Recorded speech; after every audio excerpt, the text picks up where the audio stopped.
આપણે આજની જીવનચર્યા દિનચર્યા એટલી જ બિઝી થતી જાય છે, વધુ ને વધુ માણસો કાર્યરત થતા જાય છે, ત્યારે એવું થાય છે કે માણસ પોતે પોતાની તરસ વારંવાર રોકી લે છે. પોતે કામ કરતો હોય પરંતુ તરસ લાગે ત્યારે એમ થાય કે આ કામ પતે પછી હું પાણી પીવું, આ કામ પતે પછી હું પાણી પીવું. એના કારણે પોતાની તરસ રોકી લે છે અને એને કારણે શરીરમાં એટલે કે કિડનીને જેટલું ક્ષાર આપણા શરીરમાં જાય છે એટલા પૂરા કરવા માટે અથવા એને બહાર કાઢવા માટે જોઈતું પાણી મળતું નથી.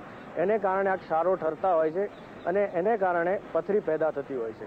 હવે કેટલાક માણસોના ખોરાકમાં કેલ્શિયમ ફોસ્ફરસનું પ્રમાણ વધારે હોય, આપણી જીવનશૈલી સુધરી છે, એની સાથે ખોરાક પણ સુધર્યો છે, દૂધનું પ્રમાણ વધ્યું છે, કેટલાક ક્ષારોનું પ્રમાણ આપણા શરીરમાં જરૂરી છે એવું માનીને વધારે દૂધ ને બીજા ક્ષારો લેતા જાય છે. એને કારણે કેલ્શિયમ ફોસ્ફરસ કેલ્શિયમ ઓક્ઝેલેટની પથરી થતી હોય છે. માંસાહારનું પ્રમાણ પણ વધ્યું છે, એના કારણે યુરિક એસિડ વધવાથી યુરેટ્સ નામની પથરી વધારે થતી હોય છે. હવે આ બધી પથરી થવાને કારણે માણસ ખૂબ કેટલીક વાર એ પથરી એટલી બધી દુઃખ દેતી હોય છે કે માણસને પોતાને એમ થાય કે મૃત્યુ આવે તો પણ સારું. એના કરતાં આ બધા કેટલાક ખોરાકમાં ફેરફારો કરી અને હોમિયોપેથી દવાઓ લેવામાં આવે ત્યારે માણસને પથરી ઓગળી જતી હોય છે, આ પથરી મટી જતી હોય છે. જેમ કે કેલ્શિયમ ફોસ્ફરસની પથરી હોય, હવે કેલ્શિયમ ફોસ્ફરસની પથરી એ એવી પથરી છે કે જેને આપણે દૂધ છે, કેટલાક ક્ષારો, ભાજી એ બધું વધારે લેવાથી પેદા થતી હોય છે.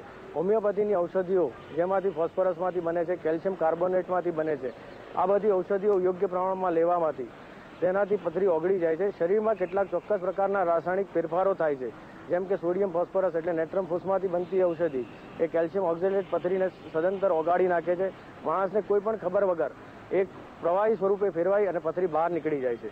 એવી રીતે કેલ્શિયમ ફોસ્ફરસની પથરી પછી આ યુરિક એસિડ માટે યુરિક એસિડમાંથી જ બનતી ઔષધિ એ ખૂબ અસરકારક રહી છે. એ યોગ્ય પ્રમાણમાં આપવાથી સાથે સારસા પરીલા કરીને હોમિયોપેથીમાં આયુર્વેદ પરથી આવેલી અનંતમૂળની ઔષધિ એ છે ને પેશાબ વધારે લાવી અને સફેદ કલરમાં ફેરવી અને એને છે ને પથરી કાઢી નાખે છે.